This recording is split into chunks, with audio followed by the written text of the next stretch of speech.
നാമത്തിൽ വന്ദനം അറിയിക്കുകയാണ്.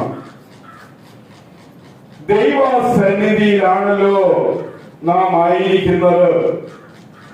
ദൈവസന്നിധിയിലായിരിക്കുന്ന നാം ദൈവത്തെ ആദരിച്ചാൽ, ദൈവത്തെ അംഗീകരിച്ചാൽ, ദൈവത്തെ പ്രകീർത്തിച്ചാൽ, ദൈവത്തെ പ്രശംസിച്ചാൽ, ദൈവത്തെ ബഹുമാനിച്ചാൽ ദൈവം നമ്മെ ബഹുമാനിക്കും. നിങ്ങൾ വായിച്ചതും എന്റെ കയ്യിലുള്ള ഈ ന്യൂസ് പേപ്പർ നിങ്ങൾക്കറിയാം. ജെമിമ റോഡ്രിഗസ് എന്ന് പറയുന്ന 25 വയസ്സുള്ള ഒരു പെൺകുട്ടിയാണ് ലോകകപ്പ് ഫൈനലിലേക്ക് ഇന്ത്യയെ കൊണ്ട് എത്തിച്ചത്. പ്രിയ ദൈവമക്കളെ, ബോംബെയിലെ ആ മനോഹരമായ സ്റ്റേഡിയത്തിൽ ലോകകപ്പ് വനിതാ ഫൈനലിലേക്ക് ഇന്ത്യൻ വനിതാ ടീം പ്രവേശിച്ചതിൽ സന്തോഷിച്ച് ഉള്ളം നൊന്ത് കരയുന്ന ഈ പെൺകുട്ടി, പ്രിയ ദൈവമക്കളെ, അവളുടെ പ്രീവിയസ് ഹിസ്റ്ററി നമ്മൾ നോക്കിയാൽ അവളുടെ അപ്പൻ ഒരു പാസ്റ്ററാണ് അറ്റ് പ്രസന്റ് ബോംബെയിൽ. ആ കാരണത്താൽ ഈ മത്സരം നടന്ന സ്റ്റേഡിയത്തിൽ അനുവാദത്തോടെ ഒരു മീറ്റിംഗ് നടത്തിയതിന്റെ അടിസ്ഥാനത്തിൽ ഇവളെയും ഇവളുടെ അപ്പനെയും ആ ബോംബെയിലുള്ള സകല മനുഷ്യരും ആക്ഷേപിച്ച് അധിക്ഷേപിച്ച് പരസ്യമായി തള്ളിക്കളഞ്ഞതാണ്. ആ സ്ഥാനത്ത് നിന്ന് ഇത്രയും മഹനീയമായ ഒരു ഔന്നത്യത്തിലേക്ക് ഈ 25 വയസ്സുള്ള ഈ പെൺകുട്ടി ഉയർന്നു. അവൾ ആ സ്റ്റേഡിയത്തിൽ വെച്ച് പറയുന്ന ഒരു വാക്ക് നമ്മൾ ശ്രദ്ധിക്കണം. നിങ്ങൾ യൂട്യൂബ് ചാനലിൽ ആ വാക്ക് കേട്ട് കാണും. സാധാരണ എല്ലാവരും പറയും, ദൈവമാണ് ഇത്രത്തോളം എന്നെ ആക്കിയത്. ഈ പെൺകുട്ടി പറഞ്ഞ വാക്ക്, യേശു എന്ന രക്ഷകൻ. പ്രിയ വാത്സല്യമുള്ള ദൈവമക്കളെ, അഭിമാനം ഏത് സ്ഥലത്ത് നമ്മുടെ യേശുവിനെ ഉയർത്തുവാൻ ഒരു നിസ്സാര തടസ്സമായി വരാൻ പാടില്ല എന്ന് ഞാൻ ഓർപ്പിക്കുകയാണ്. ദൈവം എന്ന വാക്ക് എല്ലാവരും ഉപയോഗിക്കും. പക്ഷേ യേശു എന്ന വാക്ക് ഉപയോഗിക്കണമെങ്കിൽ ആ യേശുവിന്റെ ദിവ്യ സാന്നിധ്യം നമ്മുടെ ഉള്ളത്തിൽ അനുഭവിച്ചേ അറിയാവൂ. ഇന്ന് ഉച്ചകഴിഞ്ഞ് 3 മണിക്ക് സൗത്ത് ആഫ്രിക്കയുമായിട്ട് വനിതാ ലോകകപ്പ് ഫൈനൽ നടക്കുകയാണ്.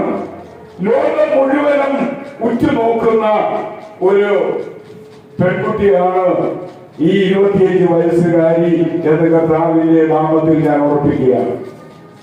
പ്രിയ വാത്സല്യമുള്ള ദൈവമക്കളെ, നമ്മുടെ ജീവിതത്തിൽ നമ്മൾ ദൈവത്തെ അങ്ങേയറ്റം ആദരിച്ചു പോയാൽ, ബഹുമാനിച്ചു പോയാൽ നമുക്ക് അതുകൊണ്ടൊരു ദോഷവുമില്ല. ദൈവമക്കളായതുകൊണ്ട് അധിക്ഷേപമുണ്ടാകാം, ആക്ഷേപമുണ്ടാകാം, പരിഹാസമുണ്ടാകാം, പുച്ഛമുണ്ടാകാം. അപ്പൻ പാസ്റ്റർ, മകൾ ക്രിക്കറ്റ് പ്ലെയർ, രണ്ടുപേരെയും ബഹുമാനിച്ചു. ആ ജനത്തിന്റെ മധ്യത്തിലാണ് നിങ്ങൾക്കറിയാം ഒരു സെമി ഫൈനൽ, പ്രത്യേകിച്ച് ഇന്ത്യയിൽ ഏറ്റവും കൂടുതൽ ആരാധകർ തിങ്ങി നിറഞ്ഞു നിൽക്കുന്ന സ്ഥലം എന്ന് പറയുന്നത് ബോംബെയാണ്. ഒരു ഫ്ലാറ്റിൽ ഏതാണ്ട് 1 മുറി സൗകര്യത്തിലാണ് ഈ കായിക താര കുടുംബമായി ജീവിക്കുന്നത്. അവിടെ നിന്ന് താഴെ നോക്കിയാൽ ബംഗ്ലാവിൽ കഴിയുന്ന സച്ചിൻ തെണ്ടുൽക്കറുടെ വീടാണ് അവർ കാണുന്നത്. ഒന്നുമില്ലായ്മയിൽ നിന്ന് ഈ പെൺകുട്ടിയെ ഇത്രത്തോളം കൊണ്ടുവന്നത് യേശുവാണെന്ന് ആ സ്റ്റേഡിയത്തിൽ വെച്ച് പറയുവാൻ അവർക്ക് ചങ്കൂറ്റമുണ്ടായെങ്കിൽ എന്നെ കേൾക്കുന്ന വാത്സല്യമുള്ള ദൈവമക്കളെ, മത്തായി സുവിശേഷം 10-ാം അധ്യായം അതിന്റെ 32-ാം വാക്യത്തിൽ യേശു പറഞ്ഞു, മനുഷ്യരുടെ മുൻപിൽ എന്നെ ഏറ്റുപറയുന്ന ഏവനെയും സ്വർഗസ്ഥനായ എന്റെ പിതാവ് ഏറ്റുപറയും. അതുകൊണ്ട് നമ്മുടെ ജീവിതത്തിൽ പ്രിയ വാത്സല്യമുള്ള ദൈവമക്കളെ, നമ്മൾ കർത്താവായ യേശുവിനെ പരസ്യമായി പറയുവാൻ മടിക്കരുത്. മറ്റ് ലോകപ്രകാരം നമുക്ക് എന്ത് തടസ്സമുണ്ടായാലും ഇത്രയും വൈറലായ ഒരു സംഭവം ഇതിനു മുമ്പ് ഉണ്ടായിട്ടില്ല എന്നാണ് ഇന്നലെ ന്യൂസ് ചാനലില് കണ്ടത്. പ്രിയ വാത്സല്യമുള്ള ദൈവമക്കളെ, അതുകൊണ്ട് ഇന്ന് പ്രകാരം നമ്മൾ ഇതുമായുള്ള ബന്ധത്തില് ദൈവവചന ചിന്തയിലേക്ക് നമ്മൾ കടന്നു പോവുകയാണ്. 7 signs of the book. 7 അടയാളങ്ങൾ രേഖപ്പെടുത്തിയിരിക്കുന്ന ഒരു പുസ്തകം ബൈബിളിലുണ്ട്. വിശുദ്ധ യോഹന്നാന്റെ സുവിശേഷമാണ്. ആ 7 അടയാളങ്ങൾ എന്ന് പറയുന്നത് തലയെടുപ്പുള്ളതാണ്, കനമുള്ളതാണ്, തൂക്കമുള്ളതാണ്, പ്രൗഢിയുള്ളതാണ്, പ്രതാപമുള്ളതാണ്, ഗാംഭീര്യമുള്ളതാണ്, ഏറ്റവും ഉന്നതമായി നിൽക്കുന്നതാണ് എന്ന കാര്യത്തിൽ സംശയമില്ല. പ്രിയ വാത്സല്യമുള്ള ദൈവമക്കളെ, ചേച്ചിങ് വാട്ടർ ടു വൈൻ, വെള്ളം മേൽത്തരമായ വീഞ്ഞാക്കി മാറ്റി. യോഹന്നാന്റെ സുവിശേഷം 2-ാം അധ്യായം. നമ്മുടെ കർത്താവായ യേശുവിനെ കൊണ്ട് കഴിയാത്ത ഒരു കാര്യവുമില്ല. നമുക്ക് അസാധ്യമെന്ന് തോന്നുമ്പോൾ, നമുക്ക് കിട്ടുകയില്ല എന്ന് തോന്നുമ്പോൾ, നമുക്ക് നേടുവാൻ കഴിയത്തില്ല എന്ന് തോന്നുമ്പോൾ, നമുക്ക് അടുപ്പത്തിലല്ല അകലത്തിലാണെന്ന് തോന്നുമ്പോൾ, അതിനെ അടുപ്പിക്കുവാൻ, അതിനെ കൊണ്ടുവരുവാൻ, അതിനെ അടുത്തെത്തിക്കുവാൻ, അത് നമ്മുടെ മടിയിൽ തന്ന് നമ്മളെ എഴുതിപ്പാൻ ഈ യേശു മതിയായവരാണ്.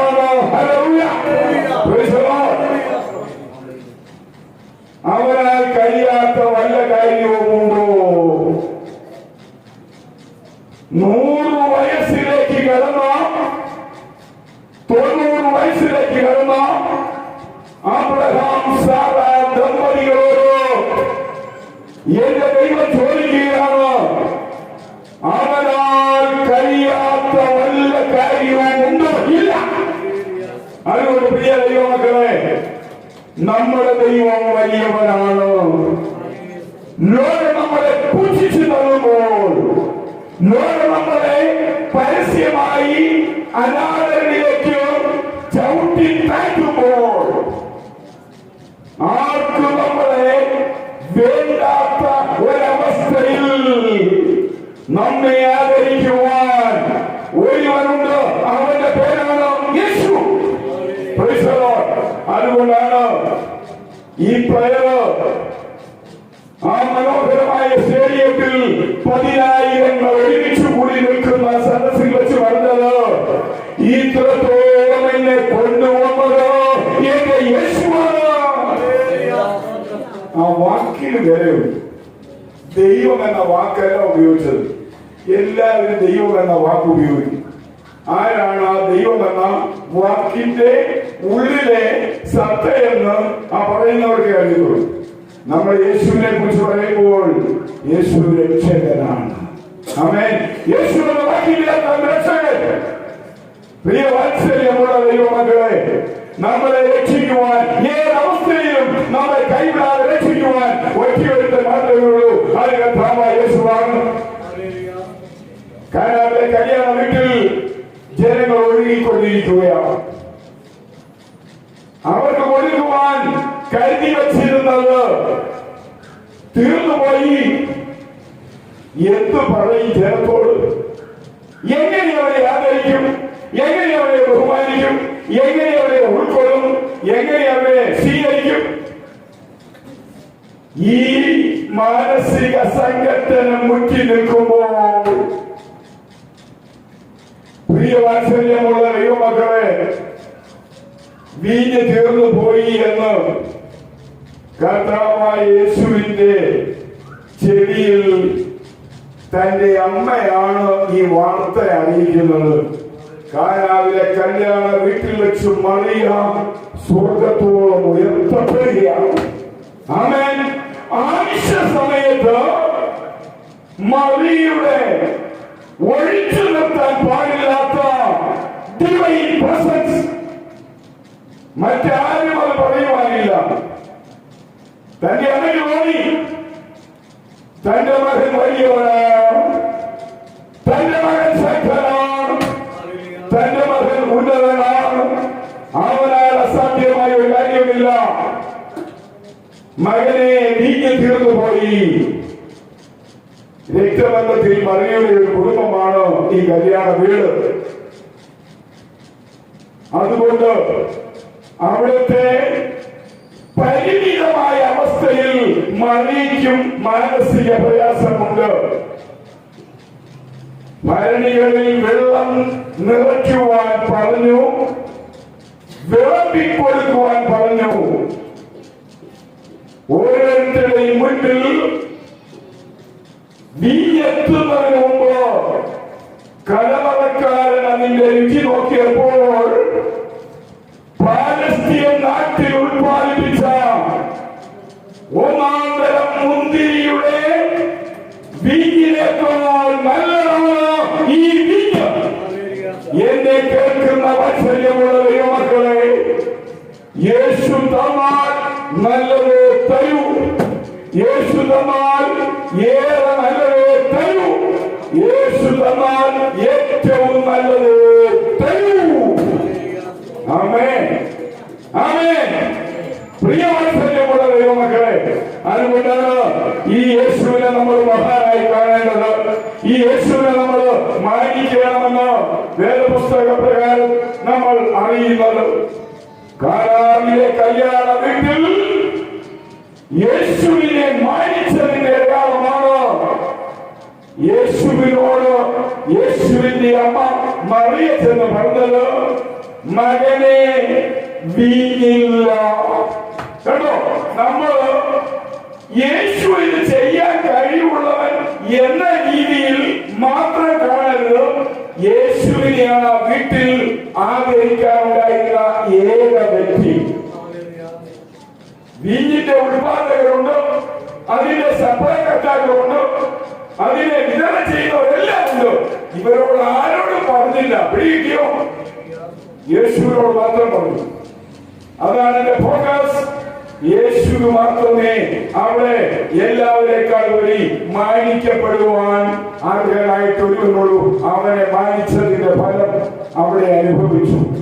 അതുകൊണ്ട് പ്രിയ ദൈവമക്കളെ, ഏത് സാഹചര്യ സന്ദർഭമായിരുന്നാലും നമ്മൾ മാനിക്കേണ്ടവനെ മാനിച്ചാൽ അവൻ നമ്മളെ കൈവിടുകയില്ല. ഒന്നാമത് വെള്ളം വീഞ്ഞാക്കി മാറ്റി. അത് യേശുവിനാൽ സംഭവിച്ചു. യേശുവിനെ മാനിച്ചതിന്റെ ഒന്നാമത്തെ അടയാളമായി നമുക്ക് കാണുവാൻ സാധിക്കുന്നു. രണ്ടാമത്,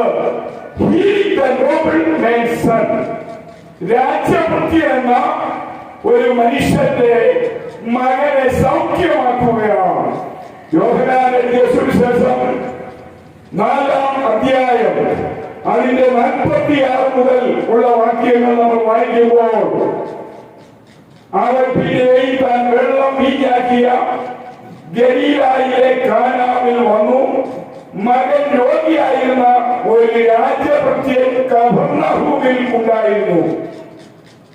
യേശു യഹൂദിയ ദേശത്ത് നിന്ന് ഗലീലായിലേക്ക് വന്നു എന്ന് അവൻ കേട്ട് അവന്റെ അടുക്കൽ ചെന്നു. തന്റെ മകൻ മരിക്കാറായിരിക്കുന്നത് കൊണ്ട് വന്ന് അവനെ സൗഖ്യമാക്കണം എന്ന് അപേക്ഷിച്ചു. പ്രിയ വാത്സല്യമുള്ള ദൈവമക്കളെ, 49-ാം വാക്യം, രാജഭൃത്യനോട് കർത്താവേ, കുട്ടി മരിക്കുന്നതിന് മുമ്പ് വരണമേ എന്ന് പറഞ്ഞു. യേശു അവരോട് പോയിക്കൊള്ളുക, നിന്റെ മകൻ ജീവിച്ചിരിക്കുന്നു എന്ന് പറഞ്ഞു. യേശു പറഞ്ഞ വാക്ക് വിശ്വസിച്ച് ആ മനുഷ്യൻ പോയി. അവൻ പോകുമ്പോൾ തന്നെ അവന്റെ ദാസന്മാർ അവന്റെ എതിരേക്ക് വന്നു, മകൻ ജീവിച്ചിരിക്കുന്നു എന്ന് പറഞ്ഞു. ഇനി ശ്രദ്ധിക്കുക, അവന് സൗഖ്യം ലഭിച്ച സമയം അവൻ അവരോട് ചോദിച്ചതിന് അവർ അവനോട് ഇന്നലെ 7 മണിക്ക് പനി വിട്ടുമാറി എന്നവർ പറഞ്ഞു. ആകയാൽ നിന്റെ മകൻ ജീവിച്ചിരിക്കുന്നു എന്ന് യേശു പറഞ്ഞ സമയത്ത് തന്നെ എന്ന് പിതാവ് മനസ്സിലാക്കി. പ്രിയ ദൈവമക്കളെ, ഇന്നലെ വൈകുന്നേരം 7 മണി സമയത്ത് 20 കിലോമീറ്റർ ഉണ്ട് ഈ രാജഭൃത്യന്റെ മകൻ മരണക്കിടക്കയിൽ കിടക്കുന്ന സ്ഥലവും യേശു നിന്ന സ്ഥലവും തമ്മിൽ 20 കിലോമീറ്റർ. ഇപ്പൊ നിങ്ങൾക്കറിയാം, ഏതാണ്ട് ഒരു 26 വരെ പോകൂല്ലേ? പോവോ ശ്രീ? ഏതാണ്ട് 26, നമ്മൾ മുക്കൂടുതല 26, ഇത്രയും സ്ഥലം, ഈ ഒരു ദൂരമുണ്ട് 20 മൈൽ. ഹലോ, 20 മൈൽ അകലെയാണ് രാജഭൃത്യന്റെ മകൻ മരണശയ്യയിൽ കിടക്കുന്നത്. 20 മൈൽ അകലെ നിന്നുകൊണ്ട് യേശു പറഞ്ഞു, നിന്റെ മകൻ ജീവിക്കും. യേശു പറഞ്ഞ വാക്കിന് മുൻപിൽ 20 മൈൽ അകലെ മരണക്കിടക്കയിൽ കിടന്ന രാജഭൃത്യന്റെ മകൻ ഈയായി എഴുന്നേൽക്കുന്നുവെങ്കിൽ, പ്രിയ ദൈവമക്കളെ, നമ്മുടെ ദൈവം സ്വർഗത്തിൽ നിന്നൊരു വാക്ക് പറഞ്ഞാൽ, നമ്മുടെ ദൈവം സ്വർഗത്തിൽ നിന്നൊരു വാക്ക് കൽപ്പിച്ചാൽ, നമ്മുടെ ജീവിതത്തിൽ ഇന്നലെ കണ്ടിട്ടില്ലാത്ത മഹാ അത്ഭുതം കാണുവാൻ ഇടവും. യേശു നമ്മുടെ അടുക്കളൊന്നും വരണ്ട കേട്ടോ. പ്രിയ ദൈവമക്കളെ, ഇവിടെ യേശു ആരാണെന്ന് ഒരു ചോദ്യം ചോദിച്ചാൽ, master of time and master of distance, അവൻ സമയത്തിന്റെയും ദൂരത്തിന്റെയും യജമാനനാണ്. നമ്മുടെ യേശു സാധാരണക്കാരനല്ല. അവൻ പറയുന്ന വാക്ക് അപ്പോൾ തന്നെ. ഒരു മെഡിക്കൽ ഡോക്ടർക്കും ഇങ്ങനെ ഒരു വാക്ക് പറയാൻ കഴിയത്തില്ല. നമ്മളെല്ലാവരും ആശുപത്രിയിൽ ഡോക്ടറുടെ പരിശോധനയ്ക്ക് വിധേയപ്പെട്ടിട്ടുണ്ട്. ഡോക്ടർ നമ്മളെ പരിശോധിച്ചിട്ട് ഇപ്പോൾ തന്നെ സുഖപ്പെട്ടെന്ന് നിങ്ങൾ ആരോടെങ്കിലും പറഞ്ഞു കേട്ടിട്ടുണ്ടോ? പറയുന്നില്ല. 3 ദിവസം, 2 ദിവസം, 1 ദിവസം, 4 ദിവസം, അല്ലെ? ഇത്രയും ദിവസങ്ങളൊക്കെ കൊണ്ട് സൗഖ്യമാകും. ശരീര പഥ്യം, ശരീര വിശ്രമം, ആഹാര പഥ്യം, ഇങ്ങനെ എല്ലാ നിർദ്ദേശങ്ങളും പറഞ്ഞിട്ട് അതിനൊരു സമയം നിശ്ചയിക്കും. എന്നാൽ പ്രിയ ദൈവമക്കളെ, നമ്മുടെ കർത്താവ് master of time, master of distance. കണ്ടോ, അവന് ദൂരം ഒരു പ്രശ്നമല്ല, അവന് സമയം ഒരു പ്രശ്നമല്ല. അവൻ പറയുന്ന മാത്രയിൽ അത്ഭുതം നടക്കുമെങ്കിൽ, പ്രിയ ദൈവമക്കളെ, രാജഭൃത്യന്റെ മകന് സൗഖ്യമായി. ഇന്നലെ രാത്രി 7 മണിക്ക് 20 മൈൽ ദൂരത്തിൽ ആ വാക്കിന് മുന്നിൽ രാജഭൃത്യന്റെ മകൻ എഴുന്നേറ്റു. പ്രിയ ദൈവമക്കളെ, അപ്പൊ ഓടിച്ചെല്ലിയാണ് ഇവര്. കേട്ടോ, വീട്ടിൽ ഒത്തിരി വൃത്യന്മാരുണ്ട്, ഭയങ്കര മനുഷ്യനല്ലേ. നമുക്കറിയാം, ഒരു രാജഭൃത്യനൊക്കെ പറഞ്ഞു കഴിഞ്ഞാൽ ഒരു രാജാവിന്റെ കാര്യം വിചാരകൻ ഒരു പോസ്റ്റിൽ ഇരിക്കുന്നയാളാണ്. ഇപ്പൊ ഒത്തിരി പരിവാരങ്ങളൊക്കെ ഉണ്ട്. യേശുവിന്റെ അടുക്കൽ ഈ അഭ്യർത്ഥനയ്ക്ക് വേണ്ടി പോയി, നിന്റെ മകൻ ജീവിച്ചിരിക്കുന്നു, അവൻ മരിക്കുന്നില്ല. പക്ഷേ അവൻ ജീവിക്കാൻ ഒരു ചാൻസും ഇല്ലായിരുന്നു. ആ വാക്ക് കേട്ടോണ്ട് വീട്ടിലോട്ട് പോകുമ്പോൾ വീട്ടിലുണ്ടായിരുന്നത് ഓടി വരികയാണ്. ബാലൻ സുഖം പ്രാപിച്ചു. ബാലൻ മരണക്കിടക്കയിൽ എഴുന്നേറ്റു. ഉടനെ ഈ മനുഷ്യരിൽ വന്ന ചിന്ത നിങ്ങൾ നോക്കണം. എപ്പോഴാണ്? കണ്ടോ, പ്രിയ ദൈവമക്കളെ, ഞാൻ പോലും ചിന്തിച്ചിട്ടുള്ള ഒരു കാര്യമല്ല. ഉടനെ ഈ രാജ്യഭൃത്യൻ രോഗികൾ എപ്പോഴാണ്? അപ്പോൾ ഇന്നലെ രാത്രി 7 മണി, 20 മൈൽ ദൂരം ഇവർ നടന്നു വരികയാണ്. പ്രിയ ദൈവമക്കളെ, എന്റെ കർത്താവിന് ഒരു കാര്യവും അസാധ്യമല്ല. അതുകൊണ്ട് നമ്മുടെ കർത്താവായ യേശു ചേച്ചി വട്ടച്ചുവയിൽ അവൻ വെള്ളം വീഞ്ഞാക്കിയവരാണ്. രാജഭൃത്യന്റെ മകനെ അവൻ സൗഖ്യമാക്കിയതാണ്. അത് മാത്രമല്ല, 38 വർഷമായി കുളക്കരയിൽ ഒരു രീതിയിലും എഴുന്നേൽക്കുവാൻ കഴിയാതെ, ഒരു ശകലമെങ്കിലും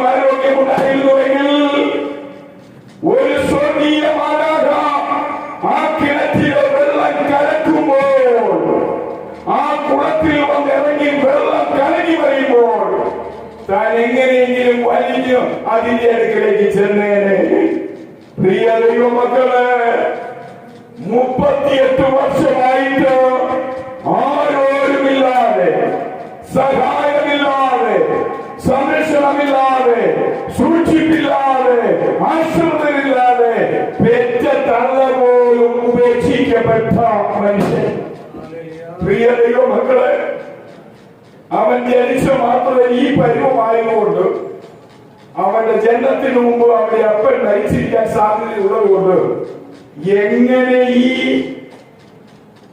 ശരീരത്തിന്റെ ചലനമില്ലാത്ത മകനെ വളർത്തുമെന്നുള്ള മാനസിക സംഘടനത്താൽ അവളുടെ ചെവിയിൽ കേട്ട കേൾവിയുടെ അടിസ്ഥാനത്തിൽ ഒരു തുണിയിൽ പൊരിഞ്ഞ് ചോരമയം വഴിയാത്ത ഈ കുഞ്ഞിനെ വ്യവസ്ഥ കുളക്കരയിൽ കൊണ്ട് കിടത്തി അമ്മ കണ്ണ് ആ കുഞ്ഞിന്റെ അടുക്കൽ നിന്ന് അകറ്റി കണ്ണുനീർ ഒഴുകി ഹൃദയത്തോടെ പോയിക്കണം.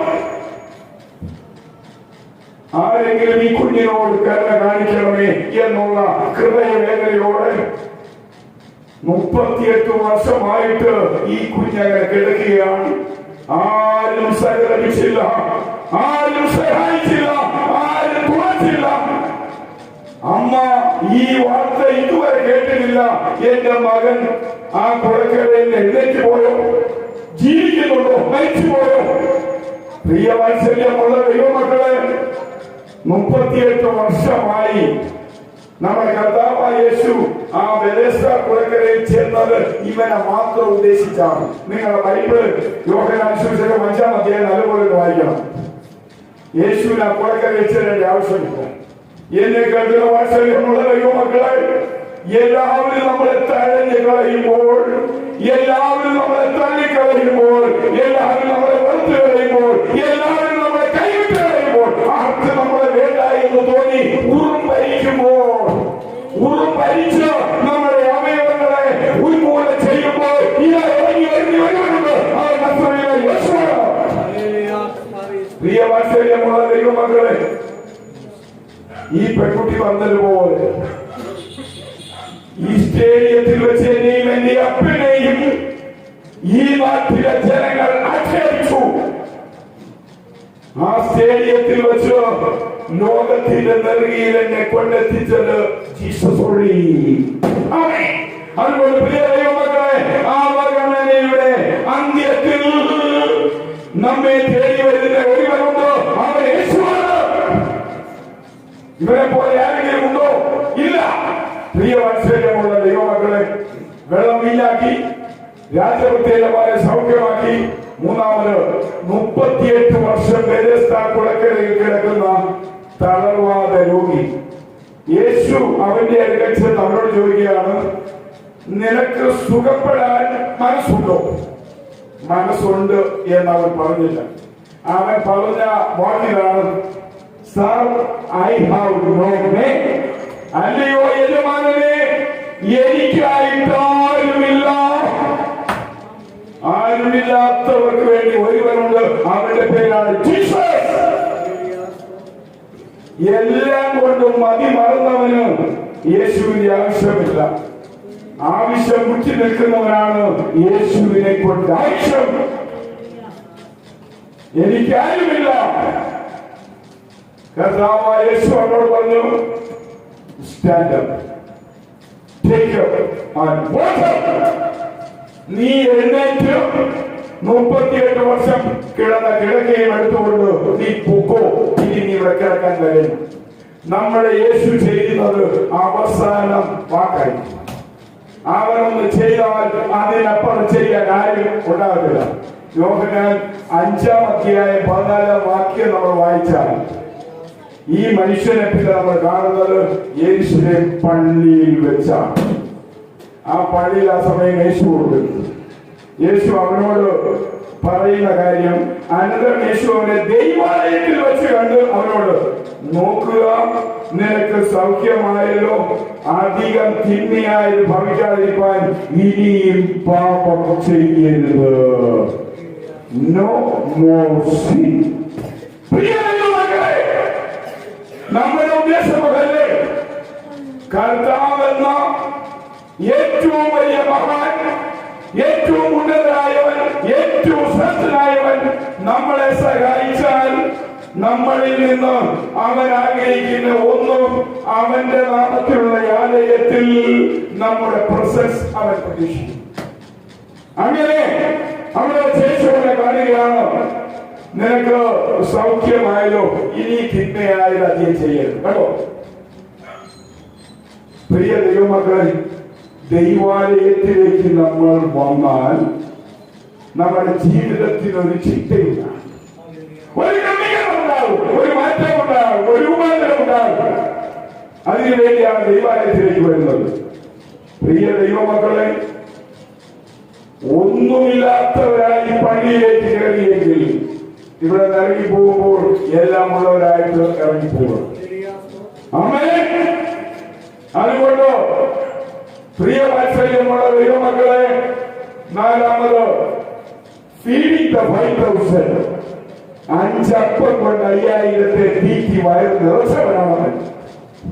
യോഹന്നാൻ സുവിശേഷം 6-ാം അധ്യായം അതിന്റെ 1 മുതൽ 14 വരെയുള്ള വാക്യങ്ങൾ.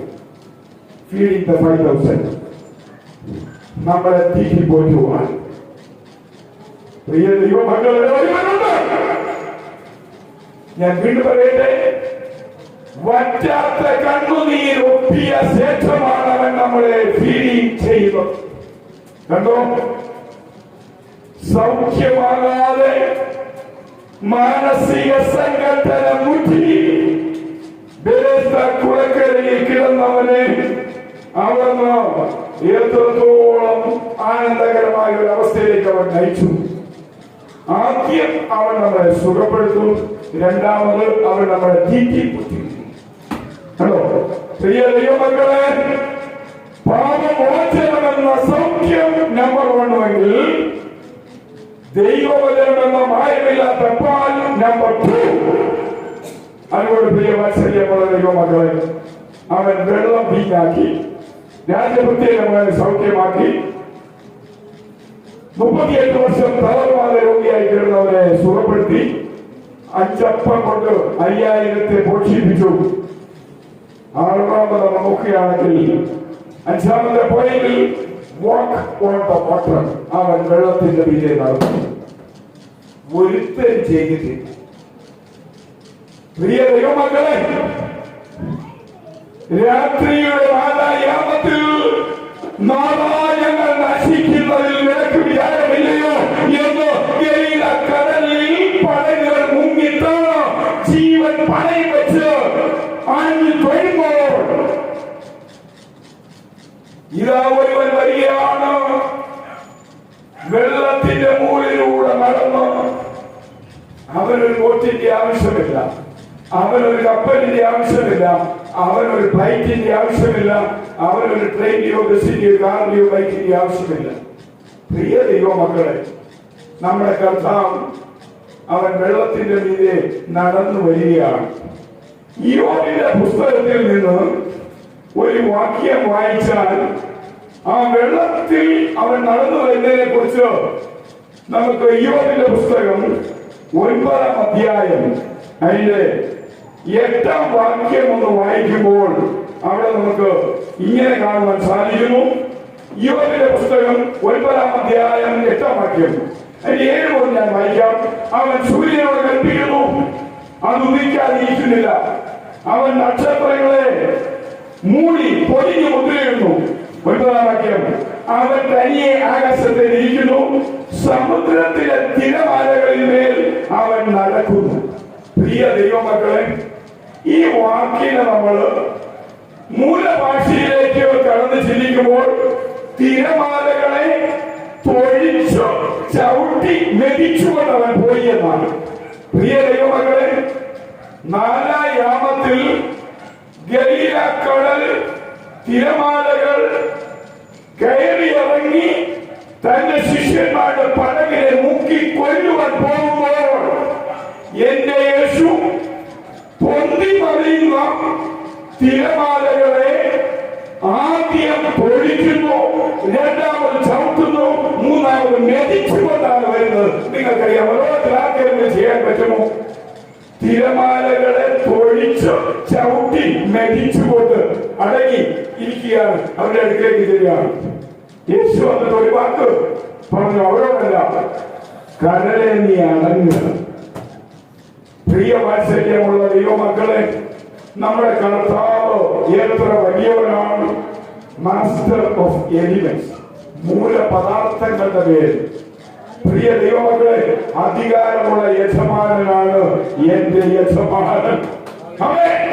അതുകൊണ്ട് നമ്മൾ അവനെ നിസ്സാരക്കാരനായി കാണരുത്. പ്രിയ ദൈവമക്കളെ, 5 അപ്പം കൊണ്ട് 5000 പോഷിപ്പിച്ചപ്പോൾ അവൻ മാസ്റ്റർ ഓഫ് ക്വാണ്ടിറ്റി.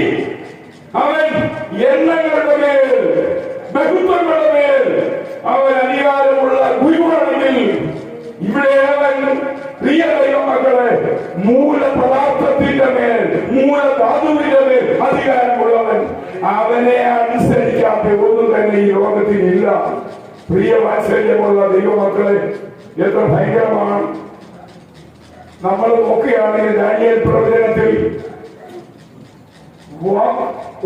ഫയർ, അവൻ തീയിൽ കൂടെ നടക്കുകയാണ്, തീയുടെ മേൽ നടക്കുകയാണ്.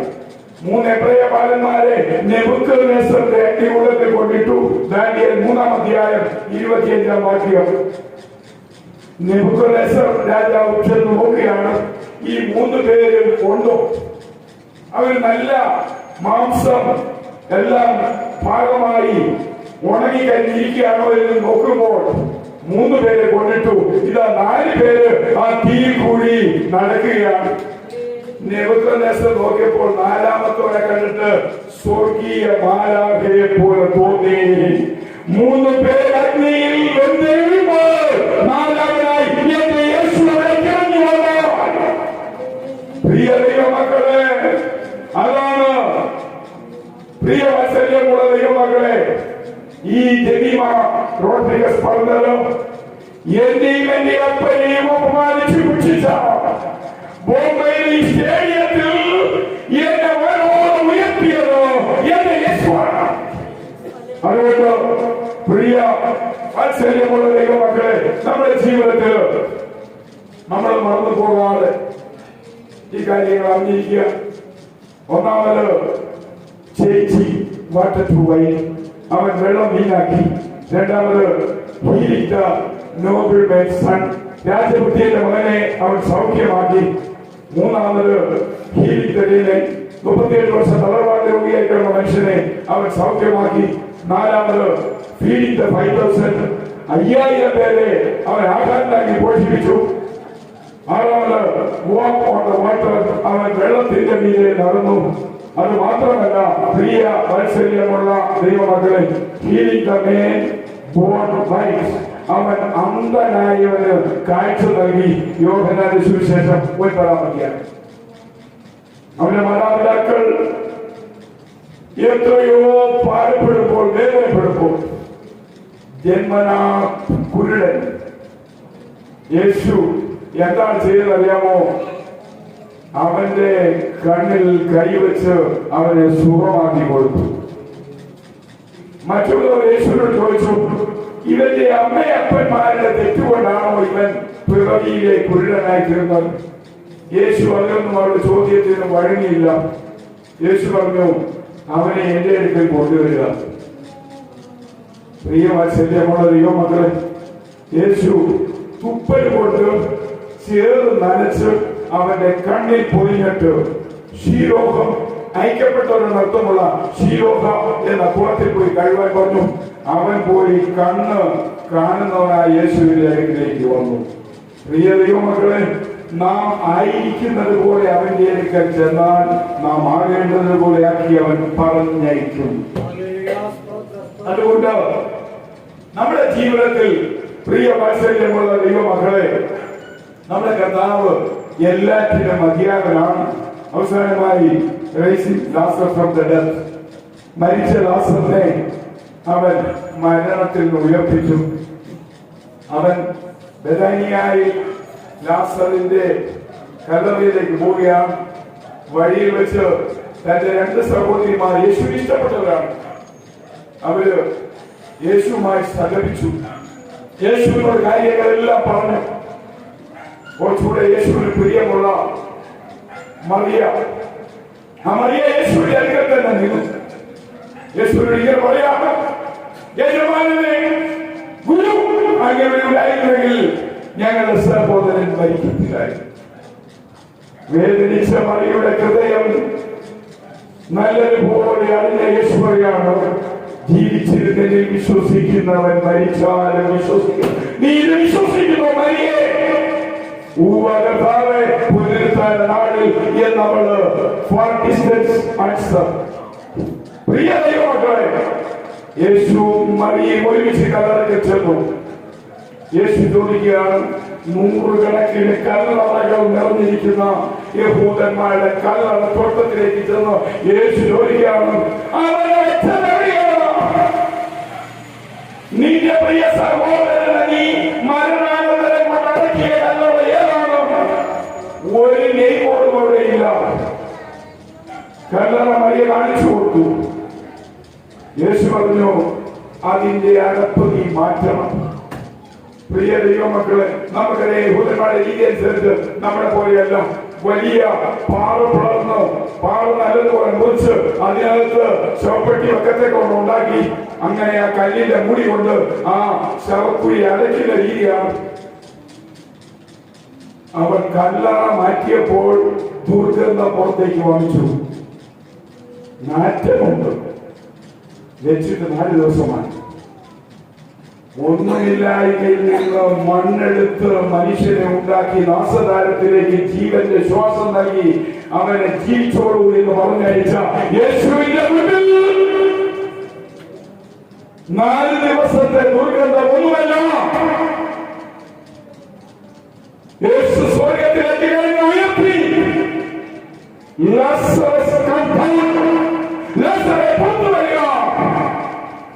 അവൻ പുറത്തു വന്നു.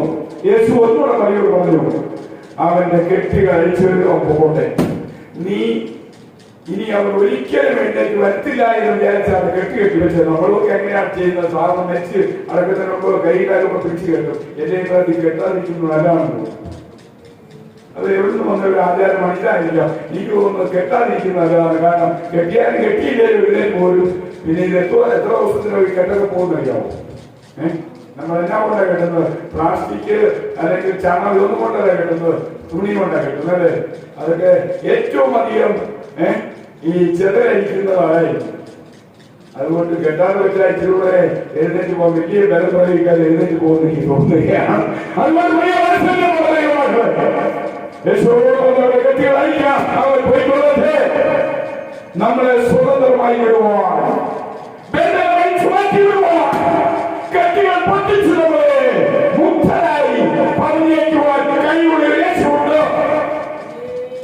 പ്രിയ ദൈവമക്കളെ, വന്നിരിക്കുന്ന ജനങ്ങൾ അപമാനിതരായി ലക്ഷിച്ച് തലതാഴ്ത്തി അവർ പോകുമ്പോൾ അവരുടെ മുഖത്തേക്ക് നോക്കുവാൻ കഴിയില്ല എന്ന് വിചാരിച്ചിരുന്ന കാനാവിലെ കല്യാണ വീട്ടിൽ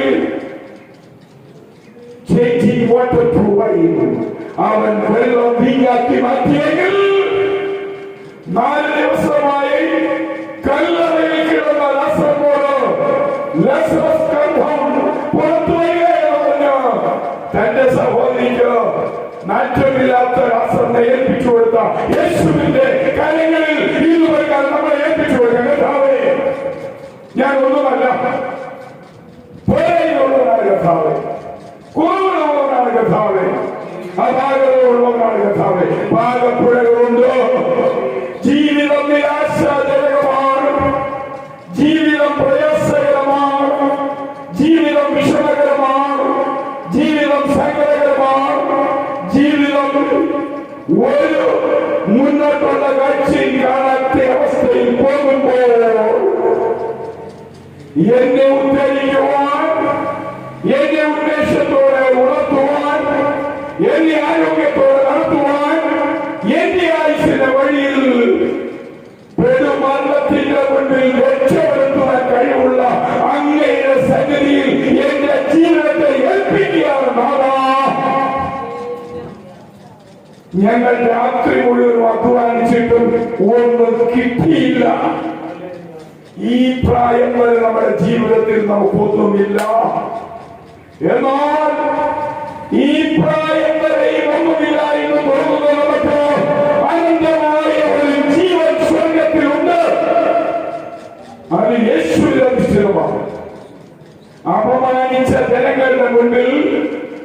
അപമാനം അനുഭവിക്കുവാൻ ചെന്നു നിന്ന ആ സ്ഥലത്തു വെച്ച് അപമാനിച്ച ജനങ്ങൾ കൂടിയിരിക്കുന്ന സദസ്സിൽ വെച്ച്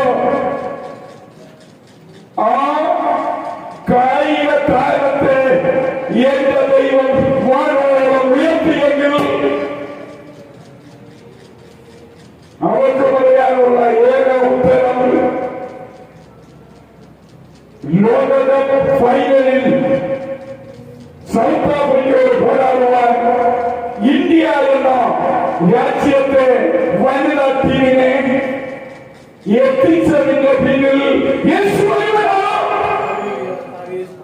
നമുക്ക് അഭിമാനത്തോടെ പറയുവാൻ കഴിയട്ടെ. എല്ലാ വിജയത്തിന്റെയും, എല്ലാ പുരോഗതിയുടെയും, എല്ലാ നേട്ടത്തിന്റെയും, എല്ലാ സുഭിക്ഷതയുടെയും, എല്ലാ അനുഗ്രഹ